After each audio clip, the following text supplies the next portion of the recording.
അല്പസമയം ദൈവവചനം ശുശ്രൂഷിക്കേണ്ടതിനായിട്ട് ഒരു വേദവചനം വായിക്കുന്നു. സങ്കീർത്തനങ്ങൾ 107 വാക്യം. അവൻ താമര കതകുകളെ തകർത്ത് ഇരുമ്പോടാമ്പലുകളെ മുറിച്ച് കളഞ്ഞിരിക്കുന്നു. 14 വാക്യം. അവൻ അവരെ ഇരുട്ടിൽ നിന്നും അന്ധതമസിൽ നിന്നും പുറപ്പെടുവിച്ച് അവരുടെ ബന്ധനങ്ങളെ അറുത്തു കളഞ്ഞു. യെശയ്യാ പ്രവചനം 45 അധ്യായം നമ്മൾ പഠിക്കുമ്പോൾ ഇങ്ങനെ എഴുതിയിരിക്കുന്നു. ഞാൻ നിനക്ക് മുമ്പേ ചെന്ന് ദുർഘടങ്ങളെ നിരപ്പാക്കിയും താമര കഥകളെ തകർത്ത് ഇരുമ്പോടാമ്പലുകളെ കണ്ണിച്ച് കളയുകയും ചെയ്യും. എന്നെ കേൾക്കുന്ന ദൈവത്തിൻ്റെ ജനമേ, നമ്മുടെ വാഴ്ത്തപ്പെട്ട കർത്താവ് തൻ്റെ ദാസന്മാരായ സങ്കീർത്തനം എഴുതപ്പെട്ട വിശുദ്ധന്മാരിലൂടെയും യെശയ്യാവെന്ന ദൈവത്തിൻ്റെ പ്രവാചകൻ മുഖാന്തരമായിട്ടും തിരുവെഴുത്തിലൂടെ യേശുക്രിസ്തുവിൻ്റെ ശബ്ദം നമ്മളെ കേൾപ്പിച്ചിരിക്കുന്ന പദമാണ് നമ്മൾ കേട്ടത്. നമ്മുടെ കർത്താവായ യേശുക്രിസ്തു ഇന്നലെയും ഇന്നും എന്നേക്കും അനന്യൻ ആകുന്നു. യേശുക്രിസ്തു എന്ന പേരിൽ ന്യായപ്രമാണ കാലത്ത് ഇസ്രായേലിന് വെളിപ്പെട്ടില്ല. അതിൻ്റെ കാരണം എന്താണെന്ന് മുൻകൽപ്പുകളിൽ ഞാൻ നിങ്ങളോട് സംസാരിച്ചിട്ടുണ്ട്. യേശുക്രിസ്തു എന്ന പേര് ദൈവം എന്നുണ്ടോ അന്നു മുതൽ ദൈവത്തിൻ്റെ പേരാണ്. ഹല്ലേലൂയ. ദൈവത്തിൻ്റെ ഒരു പദ്ധതിയും കൂടാണ് യേശുക്രിസ്തു എന്ന പേര്. അതും നിങ്ങൾക്ക് അറിയാവുന്ന വിഷയമാണല്ലോ പ്രിയ ദൈവജനമേ. ഇവിടെ തിരുവെഴുത്ത് പറയുന്നു, അവൻ താമര കഥകളെ തകർത്ത് ഇരുമ്പോടാമ്പലുകളെ മുറിച്ച് കളഞ്ഞു. ഒരു ദൈവ പൈതലിൻ്റെ വിശുദ്ധ ജീവിതത്തിൻ്റെ മുമ്പിൽ ഈ ലോകത്തിൻ്റെ പ്രഭുവിനാൽ സ്ഥാപിതമാകുന്ന പൈശാചിക തന്ത്രമാണ് താമര കഥകൾ, ഇരുമ്പ് ഓടാമ്പലുകൾ. പഴയ നിയമകാലത്ത് ബിൽഡിങ്ങുകൾ ഉണ്ടാക്കുമ്പോൾ സാധാരണ പാവപ്പെട്ടവനായി ജീവിക്കുന്നവന് അധികം വിലപിടിപ്പുള്ള വീടുകളോ താമര കഥകളോ ഒന്നും ഉണ്ടാകാറില്ല. എന്നാൽ കാശ് കള്ളന്മാരടിച്ചുകൊണ്ട് പോകരുത് എന്ന് ആഗ്രഹിക്കുന്നവരുടെ കൂട്ടത്തിൽ ഉള്ളവർ അക്കാലത്ത് ഇരുമ്പോടാമ്പലുകളും താമര കഥകളുമാണ് നിർമ്മിച്ചുകൊണ്ടിരുന്നത്. വിശേഷാൽ രാജകീയ പ്രൗഢിയിൽ ജീവിച്ചിരുന്ന കൊട്ടാരങ്ങളുടെ അകത്തും പുറത്തുമുള്ള വാതിലുകളിൽ ഇരുമ്പോടാമ്പലുകളും താമര കഥകളുമാണ് ഉപയോഗിച്ചിരുന്നത്. ഇതിൻ്റെ പ്രത്യേകത, ഇരുമ്പോടാമ്പലുകൾ വേഗം പറഞ്ഞു പോകില്ല, താമര കഥകൾ വേഗത്തിൽ മനുഷ്യന് തകർത്ത് കളയാൻ പറ്റുകയില്ല. എന്തുകൊണ്ടെന്നാൽ ഇന്നത്തെ സാഹചര്യം പോലെ ഒരു സാഹചര്യമായിരുന്നില്ല അന്ന് മനുഷ്യനുണ്ടായിരുന്നത്. 18-ാം നൂറ്റാണ്ടിൻ്റെ മധ്യസകത്തോടു കൂടിയാണ് ഈ വെടിമരുന്ന് കണ്ടുപിടിച്ചത്. അതിനു മുമ്പ് വെടിമരുന്നൊന്നും ഉണ്ടായിരുന്നില്ല.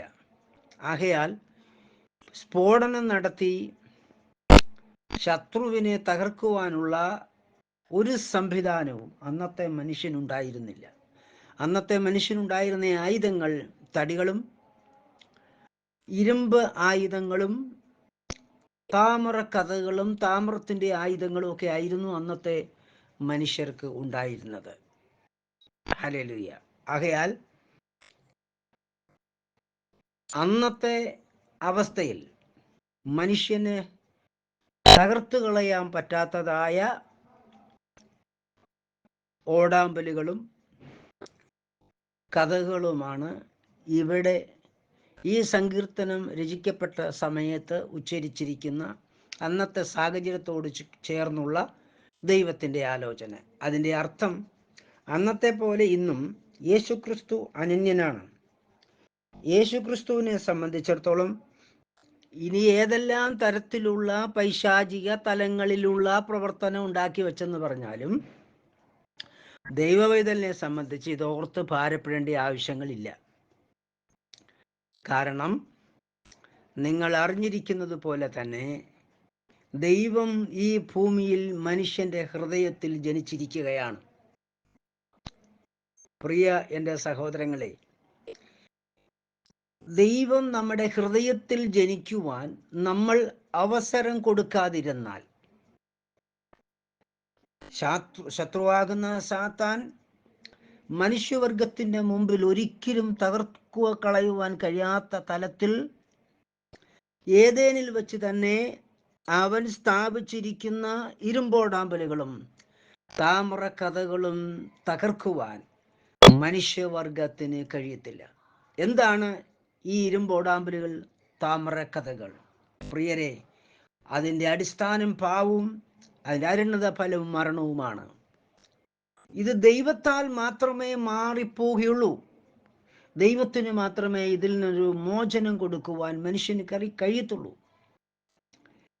ഇത് ദൈവത്തിൻ്റെ ദാസനായ ദാവീദിന് ഒരു കാലത്ത് വെളിപ്പെട്ടു. അത് എബ്രായലേഖനം 1 നമ്മൾ വായിക്കുമ്പോൾ പൂർവന്മാർക്ക് ദൈവം ഭാഗം ഭാഗമായി വെളിപ്പെടുത്തിയെന്ന് നമ്മൾ തിരുവെഴുത്തിൽ വായിക്കുന്നത്. എബ്രായലേഖനം 2:14 വായിക്കുമ്പോൾ നമ്മൾ ഇപ്രകാരം അവിടെ എഴുതിയിരിക്കുന്നു: മക്കൾ ജഡരക്തങ്ങളോട് കൂടിയുള്ളവരാകിയാൽ അവനും അവരെ പോലെ ജഡരക്തത്തോടു കൂടിയുള്ളവനായി തീർന്നു. എന്തിനു വേണ്ടി? പിശാച് നമുക്കെതിരെ ഒരുക്കി വെച്ചിരുന്ന ഇരുമ്പോടാമ്പലുകളെയും താമ്രക്കഥകളെയും തകർക്കാൻ. എന്താണ് നമ്മുടെ മുമ്പിലുള്ള ഇരുമ്പോടാമ്പൽ? നമ്മുടെ പാവം. അതിൻ്റെ ഫലം വന്നതാണ് മരണം.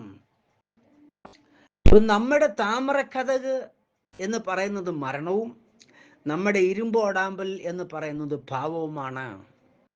സാത്താൻ ദൈവമക്കൾക്കെതിരെ വച്ചിരിക്കുന്ന അവൻ്റെ ആയുധം. ഈ ഇരുമ്പോടാമ്പലുകൾ തകർക്കാനോ ഈ താമരക്കഥ തുറക്കാനോ മനുഷ്യന് അസാധ്യമെന്ന് ദൈവത്തിന് മനസ്സിലായപ്പോൾ, ദൈവത്തിന് അറിയാവുന്നത് കൊണ്ട് ദൈവം എന്ത് ചെയ്തു? മനുഷ്യവർഗത്തെ രക്ഷിക്കേണ്ടതിന് ആദ്യ മനുഷ്യനോടുള്ള ദൈവിക വാഗ്ദത്വം അനുസരിച്ച് കാലത്തിൻ്റെ സമ്പൂർണതയിൽ ദൈവം മനുഷ്യനായി തീർന്നു. എന്തിനു വേണ്ടിയാണ് ദൈവം മനുഷ്യനായി തീർന്നത്? മനുഷ്യവർഗത്തിൻ്റെ ഇരുമ്പോടാമ്പലുകളെയും താമരക്കഥകളെയും തകർക്കുവാൻ. അതുകൊണ്ട് കർത്താവാകുന്ന യേശു ക്രിസ്തു ഒഴികെ ഒരു വ്യക്തിക്കും, അതായത് യേശു ക്രിസ്തു ഒഴികെ എന്ന് പറയുമ്പോൾ യേശു ക്രിസ്തു എന്ന പേരൊഴികെ ഒരു വ്യക്തികൾക്കും ഈ താമരക്കഥകളെയും ഇരുമ്പോടാമ്പലുകളെയും തകർക്കാൻ പറ്റില്ല. എബ്രായലേഖനം 2:14 പറയുന്നത്, മക്കൾ ജഡരക്തങ്ങളോട് കൂടിയുള്ളവരാകിയാൽ അവനും അവരെ പോലെ ജഡരക്തത്തോടു കൂടിയുള്ളവനായി മരണത്തിൻ്റെ അധികാരിയായ പിശാചിനെ തൻ്റെ മരണത്താൽ നീക്കി. അപ്പം സാത്താൻ നമുക്ക് വിരോധമായി ഒരുക്കി വെച്ച താമരക്കഥകാകുന്ന മരണത്തെ നീക്കേണ്ടതിന് നമ്മുടെ കർത്താവിൻ്റെ മരണം അനിവാര്യമായിരുന്നു. പാപം കൂടാതെ ഈ ഭൂമിയിൽ ജനിച്ച് പാപം കൂടാതെ ജീവിച്ച് പാവികളാകുന്ന പാവികളുടെ പാപമെല്ലാം സ്വന്തം ചുമലിൽ ഏറ്റെടുത്ത് പാവികൾക്ക് വേണ്ടി മരിച്ചാൽ മാത്രമേ പിശാച് വെച്ച താമരക്കഥകനെ മനുഷ്യന് തകർക്കാൻ കഴിയത്തുള്ളെന്ന് ദൈവത്തിന് അറിയാമായിരുന്നു. പിശാചിനും ഇതറിയാമായിരുന്നു. മനുഷ്യനെ കൊണ്ട് പാപം ചെയ്യിപ്പിച്ചാൽ പിന്നെ ഒരു കാലത്തും അവൻ മനുഷ്യന്റെ മുമ്പിൽ വെക്കുന്ന താമരക്കഥകളെ തകർത്ത് കളയാൻ പറ്റില്ല എന്ന് പിശാചിനും അറിയാമായിരുന്നു. അതുകൊണ്ടാണ് പിശാച് ഉപായ രൂപേണ വഞ്ചനയിലൂടെ സൂത്രത്തിലൂടെ എന്ത് ചെയ്തത്? മനുഷ്യനെ ചതിച്ചത്, വഞ്ചിച്ചത്. അല്ലാതെ വഞ്ചനയിലൂടെ അല്ലാതെ പിശാചിന് അത് ചെയ്യാൻ പറ്റത്തില്ലായിരുന്നു. Praise the Lord. പ്രിയ സഹോദരങ്ങളെ, എക്കാലത്തും പിശാച് ഉപയോഗിക്കുന്ന ആയുധം എന്ന് പറയുന്നത് വഞ്ചനയും സൂത്രവുമാണ്. ഇക്കാലത്തും പിശാച് ഉപയോഗിക്കുന്നതാണ് ഉപായവും വഞ്ചനയും. എവിടെ എൻ്റെ പ്രിയ സഹോദരങ്ങളെ യേശുക്രിസ്തുവിൻ്റെ നാമത്തിലാണെങ്കിലും അല്ലാതെങ്കിലും എന്ന് വെച്ചാൽ വെളിയിലുള്ള ജാതികനാണെങ്കിലും യേശുക്രിസ്തുവിൻ്റെ നാമത്തിൽ സ്നാനപ്പെട്ടവനാണെങ്കിലും ഇനി യേശുക്രിസ്തുവിന് നാമം സ്നാനപ്പെട്ടില്ല വിശ്വസിച്ചവനാണെങ്കിലും എവിടെല്ലാം ഉപായം ഉപയോഗിക്കുന്നുവോ അവിടെ എല്ലാം പിശാചാണ്. ഒരു ദൈവ പൈതലിന് ഉപായത്തിൻ്റെ ആവശ്യം ഇല്ലേയില്ല. കർത്താവായ യേശുവിനെ ഭക്തിയോട് സേവിക്കുന്ന ഒരു ദൈവത്തിൻ്റെ പൈതലിന് ഉപായത്തിൻ്റെ ആവശ്യമില്ല. കാരണം അവൻ്റെ സകല വിഷയങ്ങളും ആ സഹോദരിയുടെ സകല വിഷയങ്ങളും അതാണിൻ്റെ പെണ്ണിരിയാലും അവർ ദൈവത്തിൽ ഡിപ്പെൻഡാക്കും, ആശ്രിതരാകും. ആകയാൽ അവരുടെ ഓരോ ചലനങ്ങളും ദൈവത്തെ പ്രസാദിപ്പിക്കാൻ വേണ്ടിയാണ്, യേശുക്രിസ്തുവിനെ പ്രസാദിപ്പിക്കാൻ വേണ്ടിയാണ്. അങ്ങനെ യേശുക്രിസ്തുവിനെ പ്രസാദിപ്പിച്ചുകൊണ്ടിരിക്കുന്ന ഒരു വ്യക്തിക്ക് ഉപായത്തിൻ്റെ ആവശ്യമില്ല. കാരണം അവൻ്റെ രഹസ്യവും പരസ്യവുമായ എല്ലാ ജീവിതങ്ങളും അവൻ അറിഞ്ഞുകൊണ്ട് കാണുകയും അറിയുകയും ചെയ്യുന്ന ഒരു ദൈവത്തിലാണ് അവൻ വസിക്കുന്നത്. അങ്ങനെ ഒരു വ്യക്തിക്ക് ഉപായത്തിൻ്റെ ആവശ്യമില്ല, മനുഷ്യൻ്റെ സർട്ടിഫിക്കറ്റിൻ്റെ ആവശ്യവുമില്ല, അല്ലെങ്കിൽ വേറെ ആരുടെയും സർട്ടിഫിക്കറ്റിൻ്റെ ആവശ്യം ഇല്ല. മനുഷ്യൻ എന്നെക്കുറിച്ച് എന്തു പറയും? മനുഷ്യനെ എല്ലാവരെയും ഞാൻ പ്രസാദിപ്പിക്കണമല്ലോ, അയ്യോ എന്നെ അവരെ പ്രസാദിപ്പിക്കേണ്ടതിന് വേണമെങ്കിൽ എൻ്റെ വിശ്വാസവും മാറ്റിവെക്കാം എന്നൊരു മനോഭാവമൊന്നും യേശുക്രിസ്തുവിനെ ഭക്തിയോട് ജീവിക്കുന്ന ഒരു ദൈവ പൈതലില്ല. ദൈവത്തെ സ്നേഹിച്ച് യേശുക്രിസ്തുവിനെ സ്നേഹിക്കുന്നൊരു ദൈവത്തിൻ്റെ പൈതൽ കഴുത്തറ്റുപോയെന്ന് പറഞ്ഞാലും യേശുക്രിസ്തുവിന് ഇഷ്ടമില്ലാത്തതൊന്നും ചെയ്യത്തില്ല. അതാണ് ദൈവത്തിൻ്റെ മക്കൾ. അവർക്ക് എന്ത് നഷ്ടം വന്നാലും അവർ ഉപായമോ സൂത്രമോ കള്ളമോ കാവട്യമോ വഞ്ചനയോ ഇതൊന്നും നടത്തിയല്ല. പ്രൈസ് ദി ലോർഡ് എൻ്റെ പ്രിയ. ഹല്ലേലൂയ, ദൈവത്തിന് സ്തോത്രം. എൻ്റെ പ്രിയപ്പെട്ട സഹോദരങ്ങളെ, നമ്മൾ യേശുക്രിസ്തുവിന് വേണ്ടി ജീവിക്കുവാൻ സർവശക്തൻ നിങ്ങളെല്ലാവരെയും എന്നെയും സഹായിക്കട്ടെ. അതുകൊണ്ട് നമുക്ക് തമ്മിൽ പ്രാർത്ഥിക്കാം. നിൽക്കുന്നു എന്ന് തോന്നുന്നുവെങ്കിൽ വീഴാതിരിക്കട്ടെ എന്ന് പൗലോസായ നമ്മുടെ സഹോദരൻ നമ്മളോട് സംസാരിച്ചിട്ടുണ്ട്. നമ്മൾ ഇതുവരെ ഞാൻ ഒരു പ്രാവശ്യം കൂടെ കടന്ന് നിങ്ങളോട് പ്രബോധിപ്പിക്കുന്നു, നിന്നതല്ല നിർത്തിയതാണ്. എന്തുകൊണ്ടാണ് ദൈവം നിർത്തിയത്? നമ്മുടെ രീതി കൊണ്ടാണ്. എനിക്ക് മനുഷ്യന്റെ സർട്ടിഫിക്കറ്റിനേക്കാൾ എൻ്റെ ദൈവത്തിൻ്റെ സർട്ടിഫിക്കറ്റ് മതി. ഹല്ലേലൂയ. നോക്കിയേ, 2 കൊരിന്ത്യർ 11 3 വാക്യത്തിൽ വായിക്കുന്നത്, എന്നാൽ സർപ്പം അവയെ ഉപായത്താൽ ചതിച്ചതുപോലെ. അപ്പൊ ഹവ്വയെ എങ്ങനെയാണ് പിശാച് ചതിച്ചത്? ഉപായത്താൽ. ഈ ഉപായം ഉപയോഗിക്കാതിരുന്നെങ്കിൽ ഏദേനിൽ ആദമിനെ വഞ്ചിക്കുവാൻ സാത്താനെ കഴിയത്തില്ലായിരുന്നു. സാത്താൻ അറിയാമായിരുന്നു, ആദ്യ മനുഷ്യനോട് നേരിട്ട് വന്ന് യുദ്ധം ചെയ്താൽ, ഉപായം ഉപയോഗിച്ചാൽ ഫലം കിട്ടില്ല. അതിന് അവൻ ഏറെ സ്നേഹിക്കുന്ന, അവന് വിട്ടുപിരിയാൻ വയ്യാത്ത ബന്ധത്തിൽ ആരുമായിട്ട്, സ്ത്രീയുമായിട്ട് അവരഭേദ്യമായ സ്നേഹബന്ധത്തിലാവുന്നത് വരെ പിശാച് എന്ത് ചെയ്തില്ല? പരീക്ഷിക്കാൻ വന്നില്ല. ആയെന്ന് പിശാചിന് ബോധ്യമാകുന്നത് വരെ പിശാച് വെയിറ്റ് ചെയ്തിട്ട്. അതാണ് ഉപായം എന്ന വാക്കുകൊണ്ട് നാം അർത്ഥമാക്കേണ്ടത്. ഇങ്ങനെയാണ് പലപ്പോഴും പിശാച് നമ്മളെ ഓരോരുത്തരെയും ചതിക്കാൻ ശ്രമിക്കുന്നത്. ഏതെങ്കിലും വിധത്തിൽ നമ്മൾ ഒരു വ്യക്തിയെ ആത്മാർത്ഥമായി സ്നേഹിച്ച് ആ വ്യക്തിയുമായി പിരിയാൻ വയ്യാത്ത ഒരു ബന്ധം നമ്മൾ സ്ഥാപിച്ചു കഴിഞ്ഞാൽ പിശാച് ആ വ്യക്തിയിലൂടെ നമ്മളെ വശീകരിക്കാൻ ശ്രമിക്കും. ഇന്നും അവൻ അത് ഉപയോഗിക്കുന്നുണ്ട്. നാളെ അവനത് ഉപയോഗിക്കും. ഹല്ലേലൂയ. ആകയാൽ എന്നെ കേൾക്കുന്ന എൻ്റെ പ്രിയപ്പെട്ട സഹോദരങ്ങളെ, ഉണർന്നിരിക്കാം, വിശ്വാസത്തിൽ നിലനിൽക്കാം, പുരുഷത്വം കാണിക്കാം, ശക്തിപ്പെടാം, എല്ലാം സ്നേഹത്തിൽ ചെയ്യണം. ദൈവം അത് നമ്മളെക്കുറിച്ച് ആഗ്രഹിക്കുന്നു. പക്ഷേ നമ്മുടെ തലയെ ഒഴിച്ചു വെച്ചുള്ള സ്നേഹം, അത് ഏതേനിൽ ആദമിന് അല്ലെ ആദ്യ മനുഷ്യന് ഭാര്യയോടുണ്ടായി. ഇക്കാരണത്തിലാണ് അവന് സാത്താൻ്റെ താമര കഥകളിൽ അല്ലെങ്കിൽ ഇരുമ്പോടാമ്പലുകളിൽ താമര കഥകളിൽ തകർന്നു പോകുവാൻ കാരണമായി തീർന്നത്. ഇത് മനസ്സിലാക്കിയ മനുഷ്യൻ ഏതേനിൽ വെച്ച് അനുദപിച്ചു. അപ്പോൾ കർത്താവ് വാഗ്ദത്തം ചെയ്തു, ഞാൻ നിനക്ക് രക്ഷിതാവിനെ അയക്കാം. കാലത്തിൻ്റെ പൂർണ്ണതയിൽ, സമയത്തിൻ്റെ പൂർണ്ണതയിൽ സർവശക്തൻ ഭൂമിയിൽ മനുഷ്യനായി തീർന്നു. നിങ്ങൾക്കും എനിക്കും അറിയാം എന്താണ് കർത്താവ് ചെയ്തത്. മക്കൾ ജഡരക്തങ്ങളോട് കൂടിയുള്ളവരാകിയാൽ അവനും അവരെ പോലെ ജഡരക്തത്തോടു കൂടിയുള്ളവനായി മരണത്തിൻ്റെ അധികാരിയായ പിശാചിനെ തൻ്റെ മരണത്താൽ നീക്കി മരണപര്യന്തം അടിമകളായ നമ്മളെയെല്ലാം വിടുവിച്ചു. പ്രൈസ്. വിശ്വസിച്ച് കഴിഞ്ഞ ക്ലിപ്പിൽ ഞാൻ പറഞ്ഞതുപോലെ അനുസരിക്കുന്നവർക്ക് ദൈവം മോചനം നൽകുന്നു. ഏതിൽ നിന്ന്?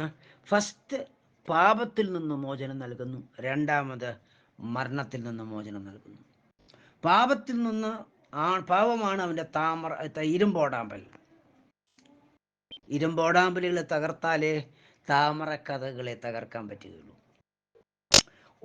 ഏതൊരു കഥകിൻ്റെയും വിയാവരി തകർത്താലേ, നമ്മുടെ നാട്ടിൽ പറഞ്ഞാൽ വിയാവരി, ബൈബിളിൻ്റെ ഭാഷയിൽ പറഞ്ഞാൽ ഓടാമ്പൽ. അപ്പോൾ ഓടാമ്പലുകളെ തകർത്താൽ മാത്രമേ കഥക് പൊളിക്കാൻ പറ്റുകയുള്ളൂ. ഓടാമ്പൽ സമം പാപം. അതുകൊണ്ട് യേശു എന്തു ചെയ്തു? അന്ത്യത്താഴ സമയത്ത് മനുഷ്യർക്ക് പാപമില്ലാത്ത ശരീരം പങ്കിട്ടിട്ട് മനുഷ്യനിൽ നിന്ന് പാപത്തെ സ്വീകരിച്ചു. പാപമില്ലാത്ത രക്തം പങ്കിട്ട് കൊടുത്തിട്ട് മനുഷ്യന്റെ പാപരക്തം സ്വീകരിച്ചു. പാപരക്തം സമം ദേഹി. പാപശരീരം എന്ന് പറഞ്ഞാൽ ശരീരം. അപ്പോൾ മനുഷ്യന്റെ ശരീരത്തിനും ദേഹിക്കും വീണ്ടെടുപ്പ് വരണം. എന്നാലേ പാപത്തിൽ നിന്നും മരണത്തിൽ നിന്നും മോചനം പ്രാപിക്കാൻ പറ്റുക. അതിനുവേണ്ടി കർത്താവ് പാപരഹിതനായി ഭൂമിയിൽ ജനിച്ച് പാപരഹിതനായി ജീവിച്ച് അന്ത്യത്താഴ സമയത്ത് പാപരഹിതമായ അവൻ്റെ ശരീരവും രക്തവും തൻ്റെ ശിഷ്യന്മാർക്ക് പങ്കിട്ട് കൊടുത്തിട്ട് ശിഷ്യന്മാരിലൂടെ, ശിഷ്യന്മാർ പോലും അറിയാതെ, അവരുടെ പാപശരീരത്തെയും പാപരക്തത്തെയും യേശു ഏറ്റെടുത്ത് അങ്ങനെ യേശുവിൻ്റെ ശരീരം പാപമായി തീർന്നു. ഈ പാപശരീരത്തെ കാൽവറി ക്രൂശിൽ തകർത്തു. പാപത്തെ ആദ്യം തകർത്തു, എന്നിട്ട് യേശു മരണത്തെ നീക്കേണ്ടതിന് മരിച്ചു. അപ്പൊ എന്തിനു വേണ്ടിയാണ് ദൈവപുത്രൻ മരിച്ചത്? രണ്ട് കാര്യത്തിനാണ്. ഒന്ന്, പാപത്തിന് അറുതി വരുത്തുക. രണ്ടാമത് മരണത്തിന് അറുതി വരുത്തുക. പാപത്തിന് അറുതി വരുത്തേണ്ടതിന് മനുഷ്യവർഗത്തിന്റെ പാപമെന്ന താമര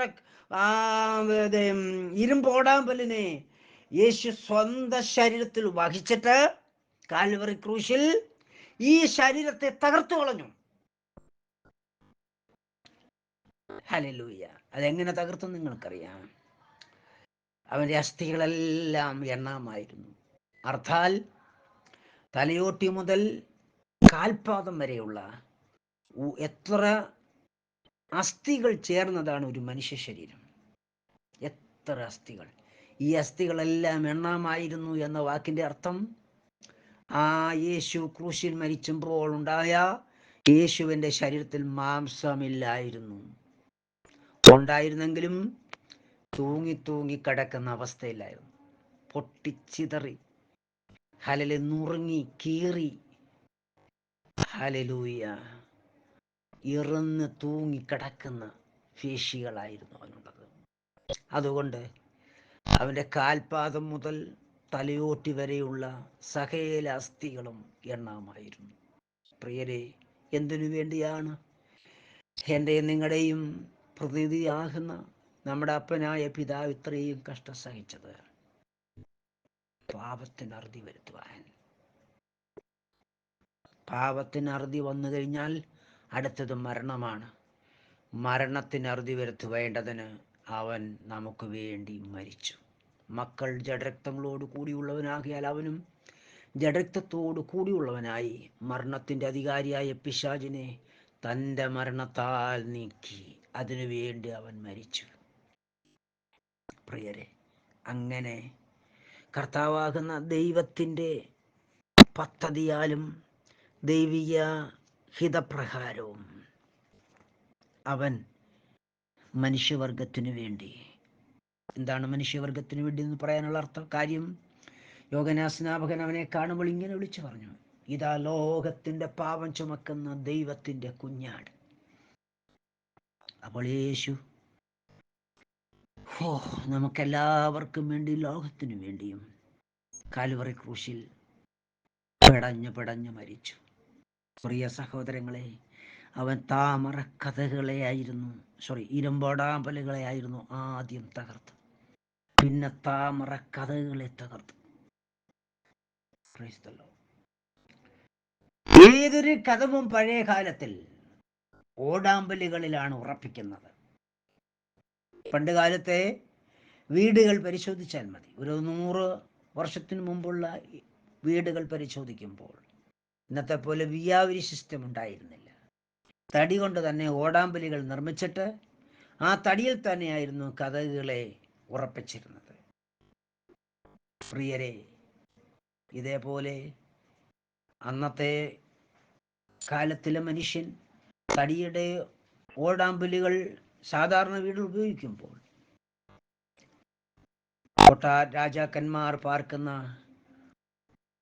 വീടുകളിൽ ഓടാമ്പലുകൾ നിർമ്മിച്ചിരുന്നത് ഇരുമ്പ് കൊണ്ടായിരുന്നു.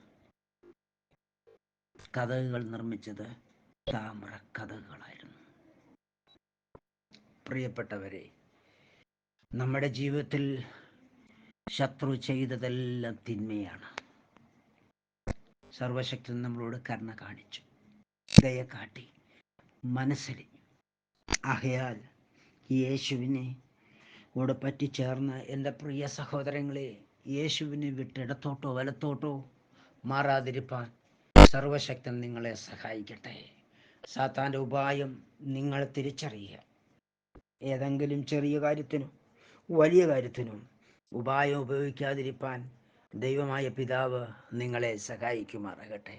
പ്രിയരെ, ദ്രവ്യാഗ്രഹം സകലവിധ ദോഷത്തിനും അടിസ്ഥാന മൂല കാരണമാണെന്ന് യേശുക്രിസ്തുവിൻ്റെ ആത്മാവ് നമ്മെ പഠിപ്പിക്കുന്നല്ലോ. ആകയാൽ ഈ ഭൂമിയിൽ മനുഷ്യന് ജീവിക്കണമെങ്കിൽ പൈസ ആവശ്യമാണ്. പൈസയില്ലാതെ ജീവിക്കാൻ പറ്റില്ല എന്ന് കരുതി പൈസ നമ്മളെ ഭരിക്കുവാനിടവരുത്.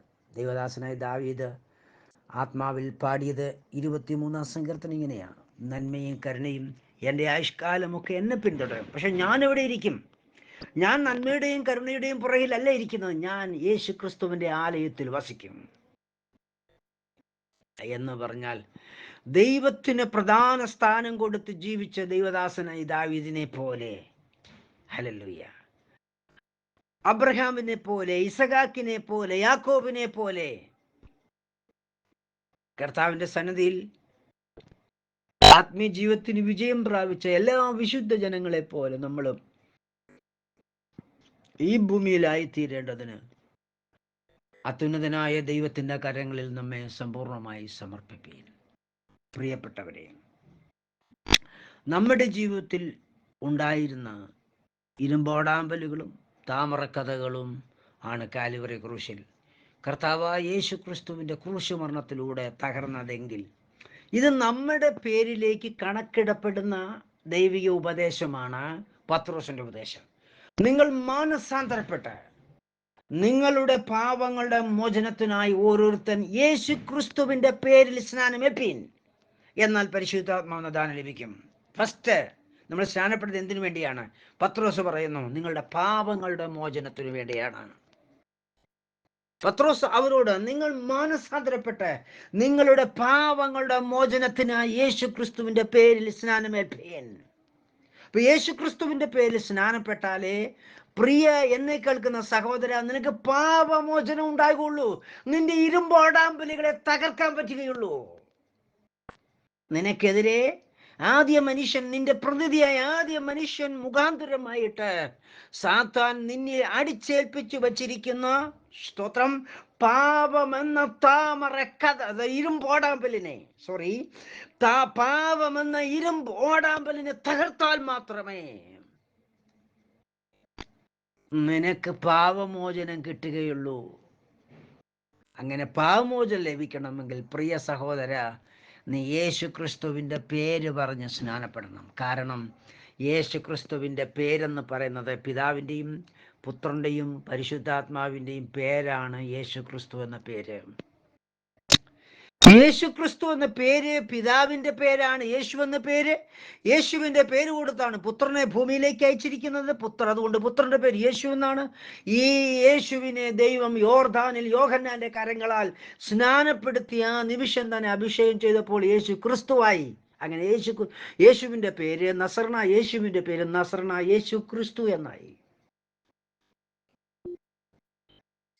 പരിശുദ്ധാത്മാവിനെ നമ്മുടെ പാപങ്ങളെല്ലാം വഹിച്ചുകൊണ്ട് കാൽവറി ക്രൂശിൽ മരിച്ചപ്പോൾ ആ ശരീരത്തിനിട്ട പേര് യേശു ക്രിസ്തു എന്നാണ്. ശരീരത്തിന് യേശു എന്ന പേരിട്ടു. ആ ശരീരത്തെ ദൈവം അഭിഷേകം ചെയ്തപ്പോൾ ആ ശരീരം ക്രിസ്തുവായി തീർന്നു.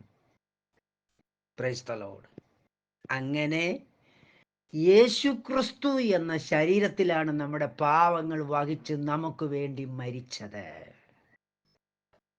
ആകയാൽ ഈ പേരൊഴികെ ആരെങ്കിലും പാപമോചനം പ്രാപിക്കുമെന്ന് സാത്താൻ നിങ്ങളോട് ഉപദേശിച്ച് തന്നാൽ അത് സ്വീകരിക്കരുത് പ്രിയരെ. അത് സ്വീകരിക്കുന്നെങ്കിൽ നിങ്ങൾ സാത്താന്റെ ഉപദേശമാണ് സ്വീകരിക്കുന്നത്. സാത്താൻ അറിയാം നിങ്ങൾ യേശു ക്രിസ്തുവിന്റെ പേരൊഴികെ സ്നാനപ്പെട്ടാൽ നിങ്ങൾക്ക് പാപമോചനം ലഭിക്കത്തില്ല എന്ന്. ഒരു പ്രാവശ്യം കൂടെ നിങ്ങളോട് പറയുന്നു, യേശു ക്രിസ്തുവിന്റെ പേര് സ്നാപകൻ സ്നാനത്തോടുകൂടെ ഉച്ചരിക്കാത്തടത്തോളം കാലം നിങ്ങൾ സ്നാനപ്പെടുന്ന ഒരു വ്യക്തിക്കും പാപമോചനം ലഭിക്കത്തില്ല. പാപമോചനം ലഭിക്കാത്തവർക്ക് ദൈവരാജ്യത്തിൽ പ്രവേശനം കിട്ടില്ല. പാപമോചനം പ്രാപിച്ചാൽ എന്തുകൊണ്ടാണ് ദൈവരാജ്യത്തിൽ പ്രവേശനം കിട്ടാന്നറിയാമോ? 2 ശരീരമാണ് ലോകത്തിലുള്ളത്. ഒന്ന് ക്രൂശിന്റെ വചനമെന്ന ശരീരവും മറ്റൊന്ന് സാത്താന്റെ വചനമെന്ന ശരീരവും. അമ്മ നമ്മളെ പ്രസവിച്ചത് സാത്താന്റെ വചനമെന്ന ശരീരത്തോടു കൂടിയാണ്. ജഡത്തിൽ നമ്മുടെ അമ്മ നമ്മളെ പ്രസവിച്ചത് അതൊരു ശരീരത്തെ പ്രസവിച്ചത്. ആ ശരീരം പ്രസവിച്ചപ്പോൾ പേരില്ലാത്തതായിരുന്നു. നമ്മുടെ മാതാപിതാക്കൾ ആ ശരീരത്തിന് പേരിട്ടു. എൻ്റെ മാതാപിതാക്കൾ എൻ്റെ ശരീരത്തിന് പേരിട്ടു, സജി എന്ന് പേരിട്ടു. ആ സജിയെ ജനിപ്പിച്ചവൻ ജോൺ ആയതുകൊണ്ട് ആ ശരീരത്തിന് അഡ്രസ്സായിട്ട് ജോൺ എന്ന് വിട്ടു. അങ്ങനെ എൻ്റെ പേര് സജി ജോൺ എന്നാണ്. ഇതേപോലെ എൻ്റെ അകത്തെ മനുഷ്യനെ ജനിപ്പിച്ച് അവന് ശരീരം കൊടുക്കുവാൻ കഴിവുള്ളവന്റെ പേരാണ് യേശു ക്രിസ്തു. ഈ അകത്തെ മനുഷ്യന്റെ ജനിപ്പിച്ചാൽ മാത്രമേ ആ മനുഷ്യനു മാത്രമേ ആ ശരീരത്തിന് മാത്രമേ സ്വർഗത്തിലേക്ക് പ്രവേശിക്കാൻ പറ്റുള്ളൂ. ഈ ഭൂമിയിൽ എനിക്ക് ജോണിന്റെ പേരിൽ അഡ്രസ് ഉള്ളത് പോലെ സ്വർഗത്തിൽ നസറന യേശു ക്രിസ്തുവിന്റെ പേരിൽ എനിക്കൊരു അഡ്രസ് ഉണ്ടായാൽ മാത്രമേ സ്വർഗത്തിൽ എനിക്ക് പൗരത്വം ഉണ്ടാകുകയുള്ളൂ. അതുകൊണ്ടാണ് ഫിലിപ്പിയ ലേഖനത്തിൽ നമ്മുടെ സഹോദരൻ പൗലോസ് പറയുന്നത്, ഫിലിപ്പിയരേ, നമ്മുടെ പൗരത്വം സ്വർഗത്തിലാണെന്ന്. ഫിലിപ്പിയരിലുള്ള ദൈവസഭയിലുള്ള എല്ലാ കുഞ്ഞുങ്ങളും യേശുക്രിസ്തു സ്നാനപ്പെട്ടതാണ്. പൗലോസും യേശുക്രിസ്തു സ്നാനപ്പെട്ടതാണ്. ഫിലിപ്പിയരെ സ്നാനപ്പെട്ട കാര്യം നമുക്ക് ബൈബിളിൽ എഴുതിയിട്ടില്ല. പൗലോസ് എഴുതിയിട്ടുള്ളത് അപ്പോസ്തല പ്രവൃത്തി 9-ാം അധ്യായം വായിക്കുമ്പോൾ യേശുക്രിസ്തുവിന്റെ പേരിൽ സ്നാനപ്പെട്ടു എന്ന് വ്യക്തമായി എഴുതിയിട്ടുണ്ട്. പ്രിയരെ, ആകയാൽ നിങ്ങളെ സാത്താൻ വഞ്ചിച്ചുകൊണ്ടേയിരിക്കുകയാണ്. സാത്താൻ നിങ്ങളെ ചതിച്ചുകൊണ്ടിരിക്കുകയാണ്. അതുകൊണ്ട് ദുഷ്ടനായ സാത്താന്റെ വാക്കുകൾ നിങ്ങൾ ശ്രദ്ധിക്കരുതേ. ഈ ശരീരവാസത്തിന് ശേഷം നിങ്ങളെ സഹായിപ്പാൻ ആർക്കും കഴിയില്ല. നിങ്ങൾക്ക് ഏതെങ്കിലും വിധത്തിൽ രക്ഷ വേണമെങ്കിൽ ശരീരവാസത്തിന് വെളിയിൽ മാനസാന്തരവുമില്ല, പാപമോചനത്തിന് യേശുക്രിസ്തുവിന് സ്നാനവുമില്ല, വേർപാടുമില്ല, വിശുദ്ധിയുമില്ല, പരിശുദ്ധാത്മാഭിഷേകവുമില്ല, ഒന്നുമില്ല. ഇതെല്ലാം ശരീരത്തിനകത്തേ ഉള്ളൂ. പ്രിയരെ, നമുക്ക് ദൈവം നൽകിയിരിക്കുന്ന ശരീരവാസം നിത്യകാലം, ആ യുഗത്തിന്റെ നിത്യത വരെയും നമുക്കൊരു മാറാമുട്ടിയായി തീരാതിരിക്കണമെങ്കിൽ, ഹല്ലേലൂയ, ഈ ശരീരവാസത്തിൽ ഇരുന്ന് നമ്മൾ ദുഃഖിച്ച് നിലവിളിച്ച് കരയാതിരിക്കണമെങ്കിൽ, പ്രിയ സഹോദരങ്ങളെ, ഇപ്പോൾ ദൈവത്തിൻ്റെ ദാസന്മാരുടെ വാക്കുകൾ JCNDST എന്ന ഞങ്ങളുടെ വാട്സപ്പ് ഗ്രൂപ്പിലൂടെ ഞങ്ങൾ നിങ്ങളോട് യേശു ക്രിസ്തുവിൻ്റെ ശബ്ദമാണ് അറിയിക്കുന്നത്. യേശു ക്രിസ്തുവാണ് ഞങ്ങളെ ഉപയോഗിക്കുന്നത്. എന്തിനു വേണ്ടി? യേശു ക്രിസ്തുവിൻ്റെ നാമത്തെ മഹത്വപ്പെടുത്താൻ വേണ്ടി. ഞങ്ങൾക്ക് നിങ്ങളോട് പറയാനുള്ളത് യേശു ക്രിസ്തു എന്ന പേരിനെ കുറിച്ചാണ്. വേറെ ഒന്നും ഞങ്ങൾക്ക് നിങ്ങളോട് പറയുവാനില്ല. ഞങ്ങൾക്ക് നിങ്ങളോട് പറയുവാനുള്ളതെല്ലാം യേശു ക്രിസ്തു എന്ന പേരിലൂടെയുള്ള പാപമോചനവും മരണത്തിൽ നിന്നുള്ള മോചനവുമാണ്. ഒന്ന്, പാപത്തിൻ്റെ മോചനം. രണ്ട്, മരണത്തിൻ്റെ മോചനം. ഈ രണ്ട് വിഷയത്തെക്കുറിച്ചാണ് ഞങ്ങൾക്ക് നിങ്ങളോട് സംസാരിപ്പാനുള്ളത്. ഞങ്ങൾ എന്തുകൊണ്ടിങ്ങനെ നിരന്തരമായി സംസാരിക്കുന്നത്? എൻ്റെ പ്രിയരെ, ആരെങ്കിലും ഞങ്ങളുടെ വാക്ക് കേട്ട് സാത്താന്റെ കയ്യിൽ നിന്ന് രക്ഷപ്പെടുവാൻ ദൈവത്താൽ കാരണമായി തീരുന്നെങ്കിൽ ഞങ്ങൾ കൃതജ്ഞരായി തീരും. അതിനു വേണ്ടിയാണ്. എൻ്റെ പ്രിയപ്പെട്ട സഹോദരങ്ങളെ, ഞങ്ങൾ നിങ്ങളെ ആത്മാർത്ഥമായി സ്നേഹിക്കുന്നു. ഞങ്ങളുടെ വാക്ക് കേൾക്കുന്ന നിങ്ങളാരും നശിച്ചു പോകരുതെന്ന് ഞങ്ങൾ ആഗ്രഹിക്കുന്നു. ഞങ്ങൾ മാത്രമല്ല, സ്തോത്രം, നിങ്ങൾ മാത്രമല്ല, ഞങ്ങളുടെ വാക്ക് അനേകർ കേൾക്കണമെന്ന് ഞങ്ങൾ ആഗ്രഹിക്കുന്നു. കഴിയുമെങ്കിൽ നിങ്ങൾക്ക് കേൾക്കുന്നവർ ഇത് മറ്റുള്ളവരിലൂടെ അത് കേൾക്കേണ്ടതിന് അവരെയും സഹായിക്കണം. ഇത് അയച്ചു കൊടുത്ത്, ഈ ക്ലിപ്പുകൾ അയച്ചു കൊടുത്ത്, ഈ വീഡിയോകൾ അയച്ചു കൊടുത്ത് അവരെയും കൂടെ ഈ യേശു ക്രിസ്തുവിൻ്റെ സത്യത്തിലേക്ക് നടത്തണമേ എന്ന് ഞാൻ നിങ്ങളോട് പ്രബോധിപ്പിക്കുന്നു. അങ്ങനെ നിങ്ങൾ ഒരാൾ അയച്ചു കൊടുത്തിട്ട്, ഞങ്ങൾ ആരെങ്കിലും ഒരാളുടെ വാക്ക് കേട്ടിട്ട് ഒരാൾ രൂപാന്തരപ്പെട്ടാൽ, മാനസാന്തരപ്പെട്ടാൽ, ഞങ്ങളെക്കാൾ അധികം പ്രതിഫലം നിങ്ങൾക്കായിരിക്കും ലഭിക്കുന്നത്. കാരണം നിങ്ങൾ മുഖാന്തരമാണ് അയച്ചു കൊടുത്തത്.